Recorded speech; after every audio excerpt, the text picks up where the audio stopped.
2. 강의가 끝나면 나는 집에 돌아와 일에 골몰한다. 잡지나 논문을 읽거나 아니면 다음 강의를 준비하고 때로 무언가 끼적거리기도 한다. 그러나 방문객이 오기 때문에 작업은 종종 중단된다. 벨 소리가 들린다. 동료가 학교 얘기를 하러 들른 것이다. 그는 한 손에는 모자를 다른 한 손에는 지팡이를 들고 들어와 나를 향해 두 손을 차례로 내밀며 외친다. 금방 가야 합니다. 금방. 그러니 그냥 앉아 계십시오, 교수님. 딱 두 마디면 됩니다. 우리는 무엇보다도 우리 둘 다 특별하게 예의 바른 사람이라는 사실, 그리고 만나게 되어 너무나 기뻐한다는 사실을 서로에게 보이고 싶어 기를 쓴다. 나는 그를 안락의자에 앉히려고 하고 그는 나를 안락의자에 앉히려고 한다. 그러는 동안 우리의 허리깨가 살짝 스치기도 하고 단추에 손이 닿기도 한다.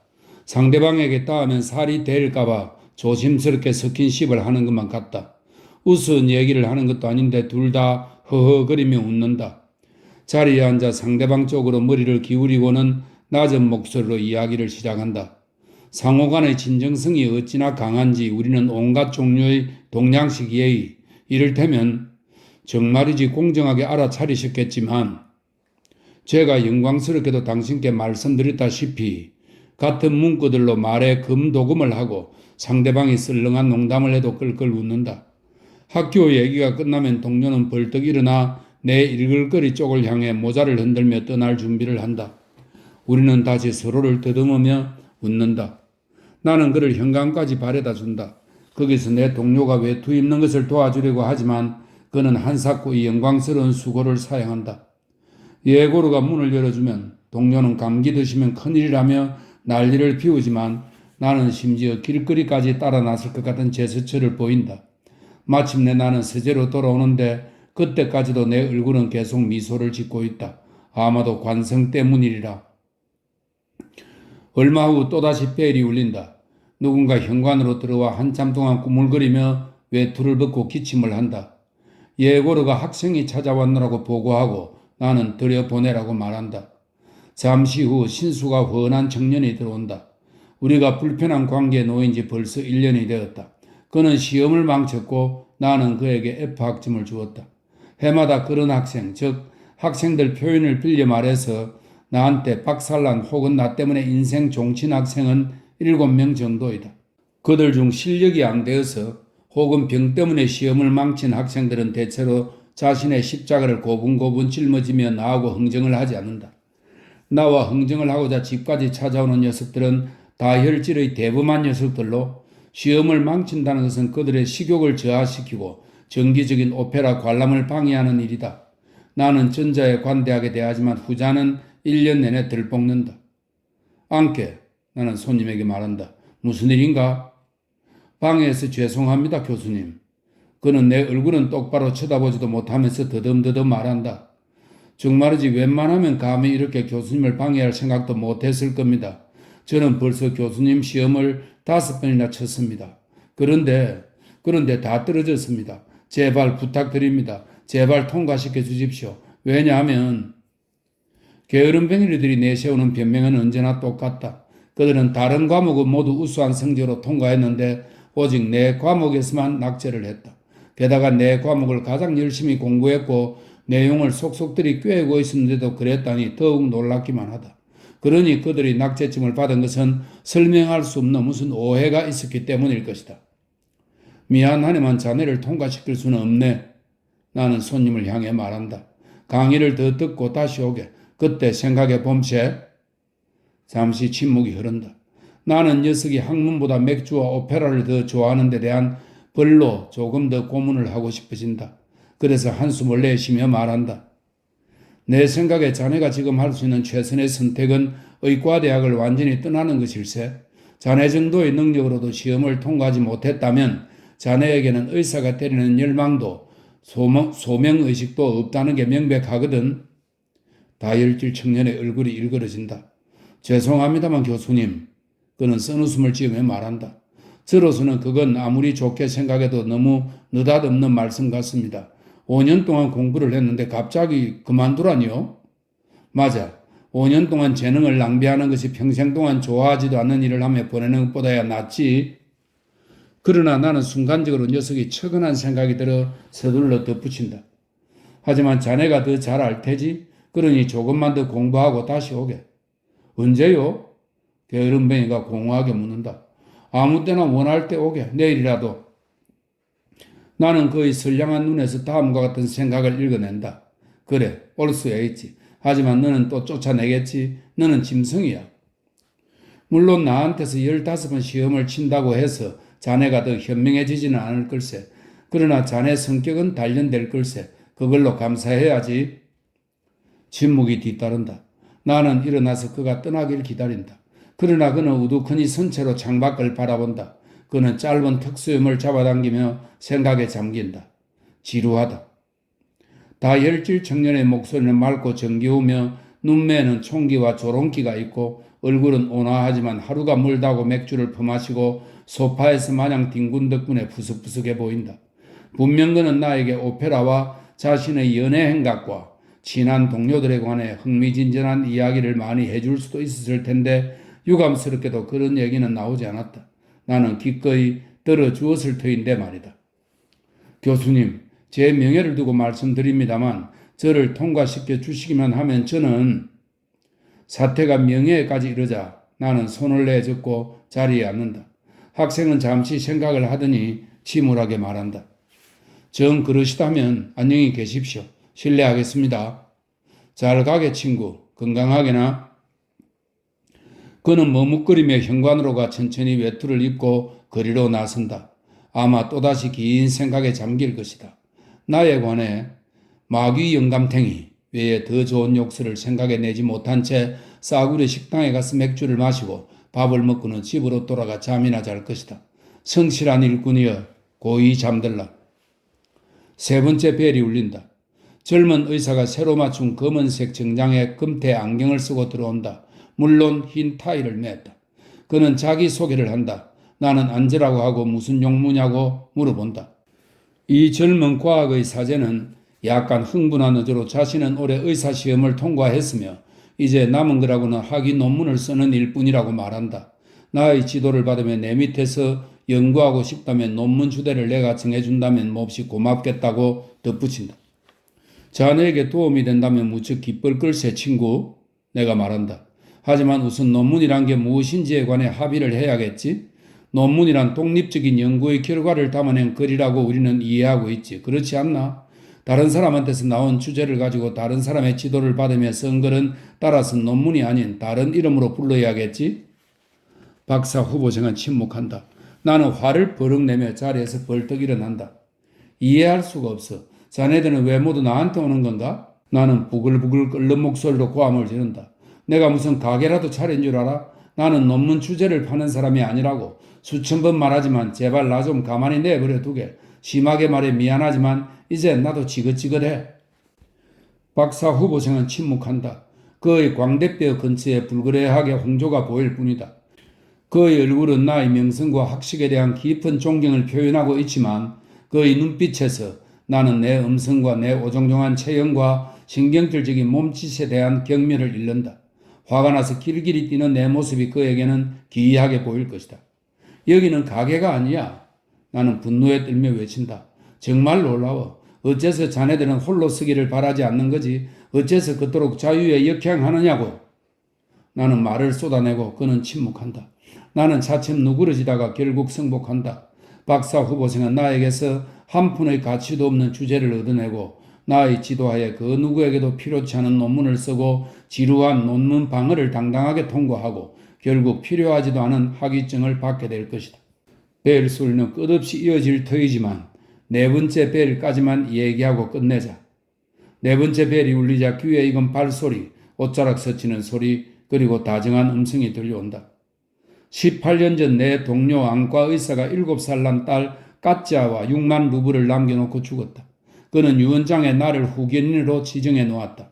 까짜는 10살 때까지 우리 집에서 생활하다가 기숙학교로 보내졌고 그 뒤로는 여름방학 때 몇 달씩만 우리 집에서 보내곤 했다. 까짜의 양육에 관심을 기울일 시간이 없었던 나는 그저 간헐적으로 그녀를 지켜보았으므로 그녀의 어린 시절에 관해 할 말이 별로 없다. 까짜와 관련하여 내가 무엇보다도 먼저 기억하고 사랑하는 것은 그녀가 우리 집에 올 때 함께 가지고 온 그리하여 언제나 얼굴에서 빛나던 저 놀라운 신뢰감이다. 그 신뢰감은 의사에게 치료를 받을 때도 그녀의 얼굴을 밝혀주었다. 그녀는 늘 심지어 뺨에 반창고를 붙이고 한쪽 구석에 앉아 있을 때도 무언가를 주의 깊게 바라보곤 했다. 내가 무언가를 쓰거나 책장을 넘기는 것을 바라볼 때, 아내가 소란을 피우는 것을 바라볼 때, 주방에서 요리사가 감자 껍질을 벗기는 것을 바라볼 때, 아니면 강아지가 깡충깡충 뛰노는 것을 바라볼 때 그녀의 눈은 예외 없이 똑같은 생각을 표현했다. 즉, 이 세상에서 일어나는 모든 일은 아름답고 지혜로운 것이다 라는 생각을. 가짜는 호기심이 많았고 나와 이야기하는 것을 무척 좋아했다. 나와 마주보고 책상 앞에 앉아 내 거동을 눈으로 쫓으며 질문을 던지곤 했다. 내가 무엇을 잃는지, 학교에서 무엇을 하는지, 시체가 무섭지는 않은지, 월급은 어디에다 쓰는지 등을 알고 싶어 했다. 대학생 오빠들도 학교에서 싸우나요? 그녀가 묻는다. 그럼 싸우지. 그럼 아저씨는 오빠들한테 무릎 꿇고 앉으라고 하나요? 무릎 꿇고 앉으라고 하지. 그녀는 대학생들이 싸우고 내가 학생들을 무릎 꿇게 하는 것이 재미있어서 깔깔거린다. 온순하고 참을성이 많고 선량한 아이였다. 가끔 무언가를 빼앗기거나 별것 아닌 일로 벌을 받거나 아니면 호기심이 중독되지 못할 때도 있었는데 그럴 때면 그녀의 얼굴에 늘 스며들어 있는 저 신뢰감에다 슬픔이 더해졌다. 그게 다였다. 나는 그녀의 편을 들어줄 수는 없었다. 하지만 그 슬픔을 볼 때면 그저 꼭 끌어안고 늙은 유모의 어조로 에구 이 불쌍한 자식 의미 없는 것 하며 달래주고 싶었다. 내 기억에 그녀는 예쁘게 차려입는 것을 좋아했고 향수 뿌리는 것을 좋아했다. 그 점에서 그녀는 나를 닮았다. 나 역시 멋진 옷과 좋은 냄새를 사랑한다. 유감스럽게도 나는 까짜가 14살인가 15살 때 완전히 사로잡힌 열정의 시작과 발전 과정을 주시할 시간도 여리도 없었다.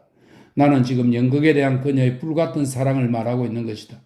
그녀는 기숙학교의 방학을 지내러 우리 집에 올 때면 이전에는 볼 수 없었던 충일감과 열정을 가지고 연극과 배우들에 관해서 조잘거렸다. 연극에 관한 이야기만 너무나 줄기차게 해대서 우리는 모두 질려버렸다. 아내도 아이들도 더 이상 그녀의 이야기를 들어주지 않았다. 오로지 나만이 그녀에게 대한 관심을 거부할 용기가 없었다. 자신의 황홀경을 누군가와 나누고 싶어지면 그녀는 내 서재로 쳐들어와 사정하듯 말하고 했다. 니콜라이 아저씨, 제발 연극 얘기 좀 하게 해주세요. 나는 그녀에게 시계를 가리켜 보이며 말했다. 30분만 줄게. 어서 시작해봐. 나중에 그녀는 자신이 숭배하는 배우들과 여배우들의 초상화를 수십 장씩 가져오기 시작했다. 그 뒤 몇 차례 아마추어 연극에 참여해 보더니 마침내 학교를 마치자 나에게 자신은 여배우로 다시 태어났노라고 선언했다. 나는 연극에 대한 가짜의 집착에 공감한 적이 없다. 혼자 생각이지만 만일 희곡이 좋다면 희곡 본연의 감동을 위해 배우들에게 폐를 끼칠 필요가 없다. 그냥 읽으면 되는 것이다. 만일 희곡이 나쁘면 그 어떤 연기도 그것을 좋게 만들 수 없을 것이다. 젊었을 때는 나도 자주 극장에 갔지만 이제는 1년에 한두 번 가족들이 특별석을 예약하고는 콧구멍에 바람 좀 넣으시라고 나를 데려갈 때만 간다. 이는 물론 연극을 제대로 판단할 권리를 갖기에는 부족한 경험이지만 그래도 얘기를 좀 해야겠다. 내 생각에 극장이란 것은 30년 전이나 40년 전에 비해 조금도 나아진 것이 없다. 예전부터 그랬듯이 극장 복도에서건 로비에서건 깨끗한 식수 한 잔을 찾아보기 힘들다. 예전부터 그랬듯이 안내원은 내 코트에 20곱배기가를 물린다. 마치 겨울에 따뜻한 옷을 입는 게 무슨 비난받을 일이라도 된다는 듯이. 예전부터 그랬듯이 막간에는 아무 필요도 없는 음악을 연주하여 연극이 주는 인상에다가 청하지도 않은 새로운 인상을 더해준다. 예전부터 그랬듯이 막간의 남자들은 간이 식당에 가서 술을 마신다. 사소한 일에서 개선된 모습이 보이지 않는데도 큰 일에서 개선을 찾는다는 것은 무의미한 일일 것이다. 머리 끝에서부터 발끝까지 연극적인 전통과 편견으로 무장한 어느 배우가 단순하고 평범한 독백, 살아야 할 것이냐 죽어야 할 것이냐를 단순하지 않게 웬일인지는 모르지만 반드시 입에 거품을 물고 온몸을 비틀며 낭송하려 기를 쓸 때, 혹은 시종일관 바보들과 찌끄려대는 멍청이 여자를 사랑하는 차츠키가 매우 현명한 사람이라는 것을 어떻게 해서든 증명하려 애를 쓸 때, 그리고 지혜의 슬픔이 지루한 연극이 아니라는 것을 박박 우기려 들 때, 이미 40년 전 고전적인 절기와 흥분을 대하며 내가 지루하다고 느꼈던 바로 그 구습이 무대 위에서 나한테 전해져 온다. 그리고 나는 매번 들어갈 때보다 더 보수적으로 되어 극장문을 나선다. 오늘날 극장은 학교와도 같은 기관이라고 하며 감상적이고 어수룩한 군중을 설득할 수 있을지도 모른다. 하지만 진정한 의미에서의 학교를 아는 사람이라면 그런 식의 술책에 낚이지 않을 것이다. 50년 뒤, 100년 뒤에는 어찌 될지 모르지만 현재의 조건 하에서 극장은 오로지 오락의 기능을 할 뿐이다. 그러나 이 오락은 지속적으로 이용하기에는 값이 너무 나간다. 그것은 연극에 몸 바치지 않았더라면 훌륭한 의사와 농부와 교사와 장교가 되었을 수도 있을 무수한 젊고 건강하고 재능 있는 남자를 국가로부터 앗아간다.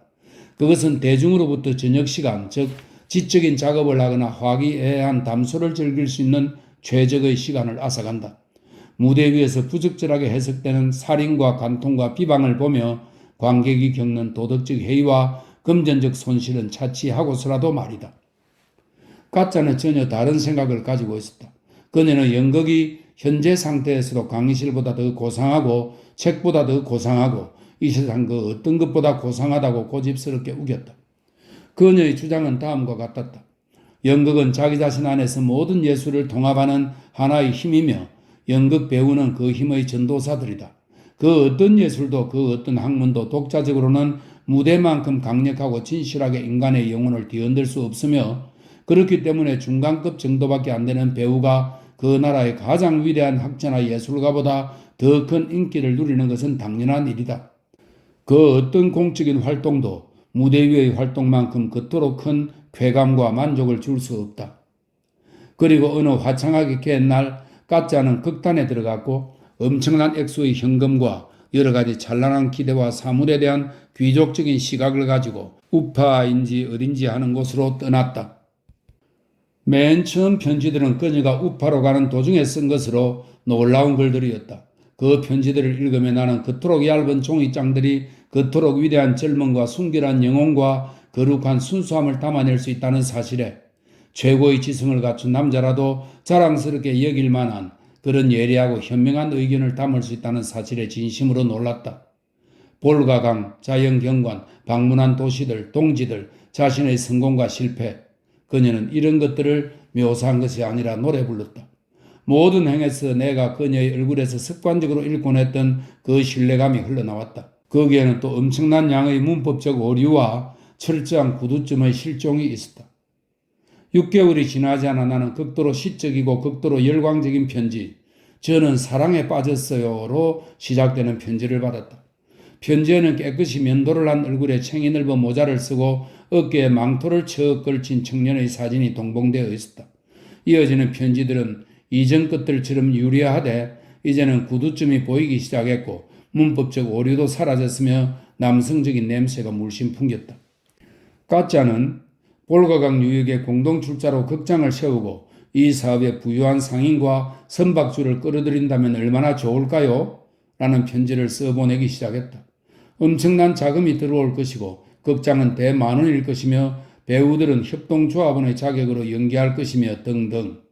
어쩌면 이 모든 것은 실제로 훌륭한 발상일 수는 있지만 나는 어쩐지 이런 발상은 남자의 머릿속에서나 나올 수 있다는 생각이 들었다.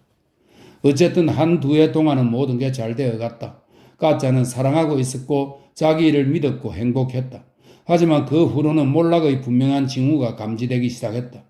몰락은 우선 자기 동료들에 대해 불평을 늘어놓는 것으로 시작되었는데 이는 몰락의 첫 번째이자 가장 사악한 전조였다. 만일 젊은 학자나 문필가가 자신의 업을 시작하는 마당에 다른 학자나 문필가를 신랄하게 비판한다면 이는 그가 이미 탈진해 있으며 그 업에 적합한 인물이 아니라는 뜻이다. 가짜는 동료 배우들이 리허설에 참여하지도 않고 자기 배역을 전혀 소화해내지 못한다고 썼다. 그들이 엉터리 희곡을 상연하면서 무대에서 보여주는 행태는 철면피한 관객 모독이라고 밖에는 해석할 길이 없다. 그들의 유일한 관심사인 매표 수입을 위해 드라마 여배우는 가수로 전락하여 유행가를 불러대고 비극 배우는 아내에게 배신당한 남편과 남의 아이를 가진 부정한 아내 등등을 조롱하는 노래 자락이나 뽑아댄다. 시골 극장들이 아직도 죽지 못하고 살아남아 저토록 가느다랗고 썩어빠진 줄에 의해 명맥이 유지되고 있다는 것이 그저 놀라울 따름이다. 운운. 나는 답장으로 매우 긴 그리고 인정하건대 매우 지루한 편지를 써보냈다. 여러 가지 말을 했지만 그 중에는 다음과 같은 대목이 있었다. 내가 아는 노 배우들은 내게 호의를 베푼 무척 고상한 분들이란다. 그분들과 이야기를 나눌 기회가 종종 있었는데 그 대화를 통해 나는 그분들의 활동을 주도한 것은 개개인의 지성이나 자유가 아니라 사회의 유행과 분위기였다는 것을 알게 되었지. 그분들 중 최고라는 사람들도 생전에 비극뿐 아니라 오페레타와 파리풍의 소극과 심지어 몽환극에서도 연기했지. 하지만 그분들은 언제나 동일한 생각, 즉 자기들이 올바른 길을 가고 있으며 유용한 일을 하고 있다는 생각을 가지고 있었다. 그러니까 즉 너도 알겠지만 악의 원인은 배우들이 아닌 더 깊은 곳, 예술 그 자체와 그 예술을 대하는 사회 전체의 태도에서 찾아야 한단다. 나의 편지는 그녀를 더욱 자극했을 뿐이었다. 그녀의 답장은 이렇다. 아저씨랑 저는 다른 노래를 부르고 있군요. 저는 아저씨한테 호의를 베푼 가장 고상한 사람들이 아닌 고상함과는 아무 관계도 없는 사기꾼 무리에 관해 썼던 거예요. 그 인간들은 야만인 떼거지이며 그 인간들이 무대에 오른 것은 오로지 다른 아무 데서도 받아들이지 않았기 때문이에요. 그 인간들이 스스로를 배우라 부르는 것은 오로지 뻔뻔하기 때문이에요. 재능 있는 사람은 한 명도 없고 둔재들, 주정꾼들, 모사꾼들, 허풍쟁이들만 넘쳐나요. 제가 그토록 사랑하는 예술이 그토록 혐오스러운 인간들의 소나기에 들어가 버리다니요. 얼마나 비감한지 이루 말로 다 표현할 수가 없어요. 훌륭하신 분들은 그저 멀리서 악을 바라볼 뿐 가까이 오려고 하지 않으시죠. 개입할 생각은커녕 그럴싸한 말로 원론적인 얘기나 하시고 아무한테도 필요치 않은 설교나 써대시니 참 슬프군요. 등등 모두 이런 식이었다. 또 얼마간의 시간이 흐른 뒤 나는 이런 편지를 받았다. 저는 무자비하게 배신당했어요. 더 이상 살고 싶지 않아요. 제 돈은 알아서 필요한 데 써주세요. 아저씨를 아빠처럼 그리고 제 유일한 친구로서 사랑했어요. 저를 용서해 주세요. 그녀의 거의 역시 야만인 떼거지 중의 하나였음이 밝혀졌던 것이다. 그 후 몇 가지 암시에 미루어 나는 자살 시도가 있었음을 추측할 수 있었다. 가짜는 음독을 시도했던 것 같다. 그 후 그녀는 심하게 아팠던 것으로 짐작되는데 그 다음에 받은 편지를 얄타에서 붙인 것으로 보아 필경 의사들이 가짜를 그곳으로 보냈을 것이다. 그녀는 내게 보낸 마지막 편지에서 가급적 빨리 얄타로 1000루블을 붙여달라고 부탁했으며 다음과 같은 말로 마무리했다. 이런 슬픈 편지를 보내드려 죄송해요. 어제 제 아이를 묻었어요. 크리미아에서 1년 가까이 지낸 후 그녀는 집으로 돌아왔다. 가짜는 4년 정도 집을 떠나 있었는데 그동안 그녀를 위해 내가 수행한 역할이란 초라하고 기이한 것이었다. 처음에 여배우가 되겠노라 선언하고 이어서 자신의 사랑에 관해서 보냈을 때 정기적으로 낭비의 정령에 사로잡혀 계속해서 1000루블, 2000루블을 송금해달라고 요청했을 때 자살 의도에 대해 그리고 아기의 죽음에 관해서 보냈을 때 나는 매번 그저 혼비백산했을 뿐이다. 그녀의 운명에 내가 개입했다는 것은 오로지 내가 생각을 많이 했고 전혀 안 써도 되는 길고 지루한 편지를 썼다는 사실로만 표현되었다. 그러면서도 나는 그녀의 친부를 대신하는 사람이었고 그녀를 친딸처럼 사랑하고 있었다는 것이다. 지금 가짜는 우리 집에서 얼마 안 떨어진 곳에 방 5개짜리 아파트를 빌려서 자신의 취향에 따라 안락하게 꾸미고 살고 있다. 만일 누군가 그녀의 인테리어를 그림으로 그린다면 그림의 주된 기조는 나태가 될 것이다. 나태한 몸뚱이를 위한 부드러운 소파와 의자들, 나태한 발을 위한 양탄자, 나태한 시각을 위한 바래고 침침하고 광택 없는 색상들, 나태한 영혼을 위해 벽에 빼곡하게 걸린 싸구려 부채들, 기법의 독창성이 내용을 압도하는 자질구레한 그림들, 전적으로 불필요하고 무가치한 물건들이 들어찬 잉여의 선반과 작은 탁자들, 커튼 대신 사용된 형태없는 천 쪼가리들. 이 모든 것은 선명한 색상과 균형과 공간에 대한 두려움과 영혼의 게으름뿐 아니라 자연스러운 취향의 왜곡을 입증해준다. 가짜는 하루 종일 소파 위에 누워 소설이나 단편 나부랭이만 읽었다. 집에서 나오는 것은 하루에 한 번, 정오가 지나 나를 만나러 올 때뿐이다. 나는 일하고 있고 까짜는 지치게 있는 소파에 추워 죽겠다는 듯이 셔얼로 몸을 꽁꽁 싸매고 말없이 앉아있다. 내가 그녀를 아껴서 그런지 아니면 어렸을 적부터 툭하면 내 방에 들러버릇 하는데 내가 익숙해져서 그런지 그녀의 존재는 나의 집중을 방해하지 않는다. 가끔씩 나는 기계적으로 무슨 질문 같은 것을 던지고 그녀는 매우 짧게 대답한다. 잠시 한숨 돌리려고 그녀 쪽으로 고개를 돌리면 사색에 잠겨 무슨 의학 잡지나 신문을 들춰보고 있는 모습이 눈에 들어온다. 그럴 때면 나는 그녀의 얼굴에 예전의 그 신뢰감이 더 이상 없다는 것을 알아차린다. 현재 그녀의 표정은 오랫동안 기차를 기다려야 하는 승객의 표정처럼 차갑고 무심하고 산만하다. 예전처럼 단순하면서도 멋지게 차려입었지만 어딘지 부주의해 보인다. 소파와 흔들 의자에 온종일 누워 뒹구는 바람에 의상과 헤어스타일이 적지 않게 고생을 하는 기색이 역력하다. 옛날의 그 왕성하던 호기심도 이제는 사라졌다. 마치 인생의 쓴맛 단맛을 다 보았다는 듯 나에게 아무것도 묻지 않고 새로운 무언가를 들으리라는 기대도 전혀 하지 않는다. 4시가 되어갈 무렵 홀과 응접실에서 부스럭거리는 소리가 들리기 시작한다. 음악학교 수업을 마친 리자가 친구들을 데리고 집에 온 것이다.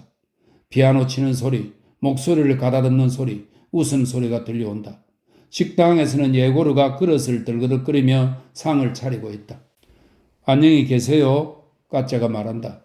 다른 분들은 못 뵐 것 같아요. 양해 구할게요. 시간이 없어요. 놀러 오세요. 나는 현관까지 그녀를 배웅한다. 그녀는 근엄한 표정으로 머리부터 발끝까지 나를 훑어보더니 화를 버럭 낸다. 아저씨는 점점 더 말라가시네요. 어째서 병원에 안 가시는 거예요? 세르게이 표도로비치 선생님을 제가 모시올게요. 아저씨 진찰 좀 해달라고요? 그럴 필요 없단다 까짜야. 아저씨 가족분들은 눈이 없나 보네요. 참 대단하신 분들이네요. 그녀는 발작적으로 외투를 입는데 그러는 사이에 아무렇게나 매만진 머리에서 머리핀 2-3개가 떨어진 것 같다. 머리를 다시 매만지기에 그녀는 너무나 게으르고 또 시간도 없다. 그녀는 흘러내린 머리채를 아무렇게나 모자 속으로 구겨 쳐넣고는 휑하니 가버린다. 식당으로 들어가자 아내가 묻는다. 방금 까짜 다녀갔지요? 우리한테는 어째서 코빼기도 안 보이는 거죠? 이상도 하네. 엄마, 리자가 야단치듯 말한다. 싫으면 관두라고 하세요. 우리가 무릎 꿇고 간청할 것까지는 없잖아요. 그래도 그렇지. 이렇게 우리를 무시할 수가. 서재에 3시간씩이나 앉았다 가면서 우리한테는 이런 방구도 없어. 하기야 걔 마음이긴 하지. 바레와 리자는 모두 까짜를 정오한다. 나는 그들의 정오를 이해할 수 없지만 그걸 이해하려면 여자가 되어야만 하는지도 모른다. 내 목숨을 걸고 장담하건대 내가 강의실에서 거의 매일 만나는 저 150명가량의 청년들 중 그리고 내가 매주 만나는 그보다 나이가 더 든 남성들 중 까짜의 과거, 그러니까 혼우의 정사와 사생아 출산에 대한 우리 집 여자들의 정오와 혐오를 이해할 사람은 단 한 명도 없을 것이다. 동시에 내가 아는 여성이나 아가씨들 중 의식적으로든 혹은 본능적으로든 내심 그 정오와 혐오를 공유하지 않을 사람 또한 단 한 명도 없을 것이다. 그렇다고 해서 여자들이 남자들보다 더 순결하거나 더 도덕적이라는 얘기는 아니다. 순결과 도덕성이 사악한 감정에서 자유롭지 못하다면 그것은 죄악이나 매한가지다. 나는 이 점을 여성들의 낙후성으로서 설명하고 싶다. 나에게는 불행을 바라보면서 현대의 남성이 경험하는 우울한 연민의 정과 양심의 가책이 혐오나 정오보다 교양과 도덕적 성장에 관해 훨씬 더 많은 것을 말해준다. 현대 여성들은 아직도 중세 때처럼 눈물을 질질 짜며 천박한 감상에 젖어 있다. 그래서 나는 여성도 남성처럼 교육받아야 한다는 일각의 주장에 전적으로 동의한다. 내 아내는 거기 덧붙여 까짜가 여배우였다는 것 때문에 배은망덕하고 교만하고 괴팍하다는 것 때문에 그리고 한 여성이 언제나 다른 여성에게서 발견해내는 저 5만 가지 단점들 때문에 더욱 그녀를 싫어한다. 우리 집에서는 나와 아내와 딸 외에도 딸아이의 여자친구 2-3명 그리고 리자의 숭배자이자 청혼자인 알렉산드로 아돌포비치 그네케르가 함께 식사한다. 그는 30세를 넘기지 않은 금발 청년으로 중키에 어깨는 떡 벌어지고 몸집은 상당히 투실투실한 편이다. 귀부터 나 있는 붉은 볼수염과 왁스칠을 한 콧수염은 거의 우둥퉁하고 반질반질한 얼굴에 일종의 장난감 같은 인상을 더해준다. 그는 화려한 색상의 조끼에 짤막한 재킷, 허리께는 풍성하고 발목 쪽은 매우 좁은 커다란 체크무늬 바지를 입고 노란색 단화를 신고 다닌다. 두 눈은 새우 눈깔처럼 볼록하고 넥타이는 새우 꼬리와 비슷해서 이 젊은 녀석의 존재 전체에서 새우 수프 냄새가 풍기는 것 같다. 그는 우리 집에 매일같이 오지만 우리 식구 중 누구도 그가 어디 출신인지 어디서 공부했는지 어떻게 먹고 사는지에 대해 알지 못한다. 연주를 하는 것도 아니고 노래를 부르는 것도 아니지만 어떤 식으로든 음악이니 성악이니 하는 것과 연결이 되어 있어서 어디선가 누군가의 그랜드 피아노를 팔기도 하고 종종 음악원에 등장하기도 하고 무수한 유명 인사들과 알고 지내고 음악회에 관여하기도 한다. 엄청난 권위를 가지고 음악을 평가하는데 내가 눈치챈 바로는 대부분의 사람들이 그의 평가에 기꺼이 동조한다. 부자들 주변에는 언제나 식객들이 붙어 있다. 학문과 예술 주변도 마찬가지다. 세상에서 이 그네께를 같은 별종들로부터 자유로운 예술은 존재하지 않는 것 같다. 나는 음악가도 아니고 그네께를 잘 모르므로 그에 대해 잘못 생각하고 있을지도 모른다. 그러나 누군가가 피아노를 연주하거나 노래를 부를 때 피아노 옆에 그가 서서 보여주는 권위와 위엄이 내게는 무척이나 의심스럽게 보인다. 당신이 아무리 속속들이 신사이고 3등 문관이라 하더라도 당신에게 딸이 있다면 그 무엇도 구애니 청혼이니 결혼이니 하는 것들이 당신의 집안과 당신의 기분 속으로 가져오는 저 소시민 근성으로부터 당신을 보호해 줄 수 없다. 예를 들어 나는 그네께르가 우리와 함께 앉아 있을 때면 언제나 아내가 짓고 나는 저 위험 있는 표정과 화해할 수 없다. 또 우리가 얼마나 수준 높고 풍요롭게 사는가를 그에게 시각적으로 입증해 주기 위해 오로지 그만을 위해 식탁에 준비되는 저 라피트 주니, 포토와인이니, 쉐르 주니 하는 것들과도 화해할 수 없다. 나는 또한 리자가 음악학교에서 배운 저 호호거리는 경련적인 웃음소리도 참을 수 없고 남자들이 찾아오면 눈을 가느스름하게 뜨는 그녀의 습관도 참을 수가 없다. 가장 중요한 것은 왜 내가 내 습관이나 학식이나 내 생활방식 전체와 아무런 공통점도 없는 인간, 그리고 내가 좋아하는 부류와는 전혀 다른 인간을 매일 맞이하고 매일 그와 식사를 해야 하는지 도저히 이해할 수 없다는 것이다. 아내와 하인들은 저분이 바로 그 약혼자이시여 라며 의미심장하게 속삭거린다. 그렇다 하더라도 나는 그의 출현을 이해할 수 없다.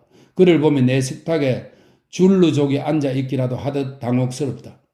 마찬가지로 아직도 어린애처럼 보이기만 하는 딸애가 저 넥타이와 저 눈깔과 저 허물거리는 뺨따기를 사랑한다는 것이 사뭇 이상하기만 하다. 이전에 나는 식사 자체를 사랑하든가 아니면 그냥 무관심하든가 둘 중의 하나였다. 그러나 지금 나에게 식사는 지루함과 짜증만을 불러일으킨다. 내가 각하의 호칭을 획득하고 의과대학 학장이 된 이래 나의 가족은 어쩐 일인지 우리 집 식단과 식사 순서를 완전히 바꿔야만 한다고 생각했다. 내가 학창 시절에 즐겨 먹었던 그리고 의사 시절부터 쭉 먹어온 단순한 요리들 대신 흰색 고드름 같은 것이 둥둥 떠다니는 무슨 피레 수프와 꽃봉오리를 둥둥 띄운 마테이라 포도주 같은 것을 먹인다. 고위급 문관이란 직함과 명성은 나로부터 양배추 수프도 맛있는 파이도 사과로 속을 채운 거의 구이도 죽을 곁들인 생선구이도 모두 다 영원히 앗아가 버렸다. 그들은 또 나에게서 말 많고 웃음 많은 할머니 하녀 아가샤도 앗아가 버렸다. 이제는 굼뜨고 오만한 소인배 예고르가 오른손에 흰 장갑을 끼고서 식사 시중을 든다. 코스 요리 중간중간의 시간은 짧은데도 지나치게 길다는 느낌이 든다. 그 시간을 채울 것이 없기 때문이다. 우리가 식당에 모일 때면 어뢰 아이들과 아내와 나를 들뜨게 하던 그 행복감과 서로에 대한 애틋한 마음이 이제는 없다. 이전의 즐거움, 격이 없는 대화, 농담, 웃음 그런 것들도 모두 사라졌다. 늘 바쁜 나에게 식사는 휴식과 만남의 시간이었다. 또 아내와 아이들은 내가 30분 동안은 학문이고 학생이고 다 잊고 오로지 자기들에게만 전적으로 속해 있다는 사실을 알았기에 그들에게 식사는 짧지만 신나고 즐거운 잔치였다. 보드카 한 잔을 단숨에 꿀꺽 삼키고 알딸딸해지는 것도 이제는 불가능해졌다. 아가샤도 없고 죽을 곁들인 생선구이도 없고 식사 도중에 일어나는 시시콜콜한 사건들, 이를테면 식탁 밑에서 고양이와 개가 싸운다든가 아니면 까치아의 뺨에 붙어있던 반창고가 수프 그릇에 떨어진다거나 하는 그런 사건들로 인해 떠들썩함도 더 이상 없다. 요즘의 우리 집 밥상머리를 묘사하는 것은 식사 자체만큼이나 밥맛 떨어지는 일이다. 아내의 얼굴에는 위엄과 허세와 예의 그 걱정스러운 표정이 서려 있다. 그녀는 불안하게 우리 접시를 살펴보며 말한다. 여보, 로스트 비프가 입맛에 안 맞으시나 봐요? 그렇죠? 나는 이렇게 대답해야만 한다. 괜한 걱정 마세요, 여보. 아주 맛있어요. 그러면 그녀는 또 이렇게 말한다. 당신은 언제나 제 편만 드신다니까요? 니콜라이 스테파니치. 한 번도 솔직하게 말씀을 안 하세요. 그런데 알렉산드로 아돌포비치, 아니 어째서 그렇게 조금만 드시나요? 식사 시간 내내 그런 식의 말이 오간다. 리자는 경련하듯 호호거리며 눈을 가느스름하게 뜬다. 나는 그 두 사람을 바라본다. 그리고 이제 식사 자리에서야 비로소 나는 그들의 내적인 삶은 이미 오래전에 내 관찰의 시야에서 벗어나 버렸다는 것을 분명히 알게 되었다.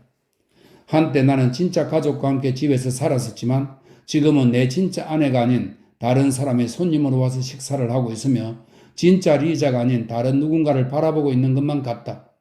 어떤 급격한 변화가 그 두 사람에게 일어났지만 나는 그 변화의 긴 과정을 나 몰라라 했기 때문에 어쩌면 지금 아무것도 이해하지 못하는 것은 당연한지도 모른다. 어째서 그런 변화가 일어났을까? 모르겠다. 어쩌면 이 모든 재난은 신이 나에게 주신 힘을 아내와 딸에게는 안 주셨기에 일어났는지도 모른다. 나는 어린 시절부터 외부의 자극에 익숙하게 대응했고 충분히 스스로를 단련시켰다. 명성, 고위 문관의 직함, 금전적으로 넉넉한 생활에서 빠듯한 생활로의 전락, 명사들과의 아르마리 등등. 이런 것들은 나를 건드리지 못했다.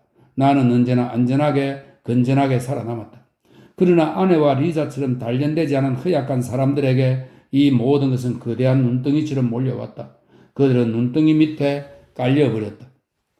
숙녀들과 그네께르는 푸가니, 대위법이니, 가수니, 피아니스트니, 바흐니, 브람스니 하는 것들에 관해 짓거리고 아내는 혹시라도 자신의 음악적인 무지가 탄로 날까봐 동감하는 표정으로 미소를 지으며 대단하군요. 정말로요. 그러면 등등의 말을 중얼거린다.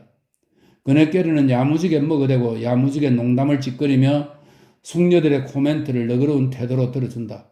가끔씩 엉터리 프랑스어로 짓거리고 싶은 욕망이 솟구치는지 밑도 끝도 없이 나를 프랑스어로 각하라고 부르기도 한다. 하지만 나는 우울하다.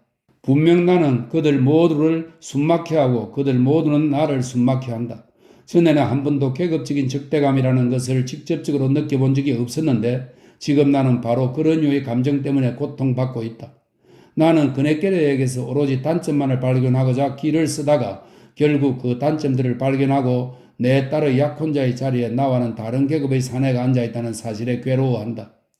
그의 존재는 또 다른 점에서도 나에게 나쁜 영향을 미친다. 나는 혼자 있거나 아니면 내가 좋아하는 사람들과 함께 어울릴 때 내 공적 같은 것들은 생각해 본 적이 없으며 설령 내 공적에 생각이 미친다 해도 신참학자의 공적처럼 대수롭지 않게 지부했다. 그러나 그네께르 같은 족속들과 한자리에 있으면 나의 공적은 꼭 대기가 구름에 가려 보이지도 않는 어마어마하게 높은 산처럼 보이고 그네께르 같은 족속은 육안으로는 잘 보이지도 않는 저 아래 상기슭에서 꼼지락거리는 벌레처럼 보인다. 식사를 마친 뒤 나는 서재로 돌아가 하루에 딱 한 대 피우는 파이프 담배에 불을 붙인다. 아침부터 밤까지 줄담배를 피우대던 그 옛날의 나쁜 습관에서 아직도 완전히 벗어나지 못한 탓이다. 담배를 피우고 있으면 아내가 들어와 이야기 좀 하자며 앉는다. 아침에도 그랬듯이 나는 이번에도 그녀가 무슨 얘기를 할지 훤히 알고 있다. 당신하고 허심탄회하게 할 얘기가 있어요. 니콜라이 스테파니치. 그녀가 말을 꺼낸다. 그러니까 리자 얘기예요. 당신은 어째서 아무 관심도 없으신 거죠? 무슨 얘기요? 그렇게 아무것도 모르는 척 하시면 안 되지요. 그렇게 무심하시면 안 돼요. 그네께르 씨가 리자한테 마음이 있어요. 당신 생각은 어떠세요? 그 사람이 나쁜 사람이라고 말할 수는 없어. 잘 모르니까. 하지만 내 마음에 안 든다는 것은 벌써 수천 번 말하지 않았소? 말도 안 돼요, 말도. 그녀는 벌떡 일어서서 신경질적으로 왔다 갔다 한다. 이렇게 중요한 일에 그런 식으로 대하다니. 그녀가 계속 짓거린다. 딸아이의 행복에 관한 한 사적인 감정은 다 버려야 해요. 당신이 그 사람을 싫어한다는 것 저도 잘 알아요. 뭐 그래도 좋아요. 하지만 만일 우리가 그 사람을 거절해서 모든 걸 망쳐버린다면 리자는 평생 우리를 원망할 거예요. 그러지 않으리라고 보장할 수 있어요. 요즘은 왠지 구원자가 그리 많지 않아요. 어쩌면 다른 구원자는 안 나타날지도 몰라요. 그 사람은 리자를 아주 좋아해요. 리자도 분명 그 사람을 마음에 들어 해요. 물론 그 사람 직장이 아직 확정된 건 아니지만 뭐 어쩌겠어요? 하나님이 보호하사 때가 되면 어디든지 되겠지요. 그 사람은 집안도 좋고 재산도 많아요. 당신이 그걸 어떻게 알지? 그 사람이 제 입으로 말했어요. 부친이 하리코프에 큰 저택을 가지고 있고 또 하리코프 인근에 영지도 있대요. 그러니까 간단히 말해서 니콜라이 스테파니치, 당신이 당장 하리코프에 다녀오셔야만 해요. 무엇 때문에? 이것저것 좀 알아보셔야죠. 거기 당신 아는 교수들이 있을 테니 그 양반들이 도와주겠죠. 제가 직접 가고 싶지만 저는 여자라서요. 아무래도 제가 가면 나는 하리코프 같은 데는 안 가. 나는 퉁명스럽게 말했다. 아내는 깜짝 놀란다. 그녀의 얼굴에는 끔찍한 고통의 표정이 나타난다. 제발 니콜라이 스테파니치. 그녀는 흐느끼며 간청한다. 제발 저한테서 이 짐을 들어주세요. 너무 힘들어요. 그녀를 보고 있자니 가슴이 쓰리다. 좋아요, 발야. 나는 다정하게 말한다. 당신이 원한다면 좋아. 내 하리코프에 가서 당신이 원하는 대로 다 할게. 그녀는 손수건을 연방 눈에 찍어대며 자기 방으로 간다. 실컷 울려나 보다. 나는 홀로 남는다. 잠시 후 하인이 램프를 가져온다. 오래전부터 식상한 저 낯익은 의자와 램프 가스의 그림자가 벽과 바닥에 드리워지고 나는 그것들을 바라보며 이제 밤이 되었고 이제 또다시 저주받은 불면증이 시작되는구나 하고 생각한다. 침대에 누웠다가 일어나서 방 안을 서성이다가 다시 눕는다. 대체로 식사 후부터 한밤이 될 때까지 사이에 나의 신경성 흥분은 극에 달한다. 나는 뜬금없이 눈물을 흘리며 얼굴을 베개 속에 파묻는다. 이 시간이면 누군가 방에 들어올까봐 두렵고 갑자기 죽을까봐 두렵고 내 눈물이 부끄럽다. 전반적으로 내 영혼 속에 무언가 견딜 수 없는 게 있다는 느낌이 든다. 더 이상 램프도 책들도 마룻바닥 위의 그림자도 거실에서 들려오는 목소리도 참을 수가 없다. 보이지 않고 이해할 수 없는 어떤 힘이 나를 거칠게 아파트에서 끌어낸다. 나는 벌떡 일어나 서둘러 옷을 입고 집 안의 다른 사람들이 알아채지 못하도록 살금살금 거리로 나간다. 어디로 가느냐고? 여기에 대한 답은 이미 오래전부터 내 머릿속에 들어앉아 있다. 가짜 한테로.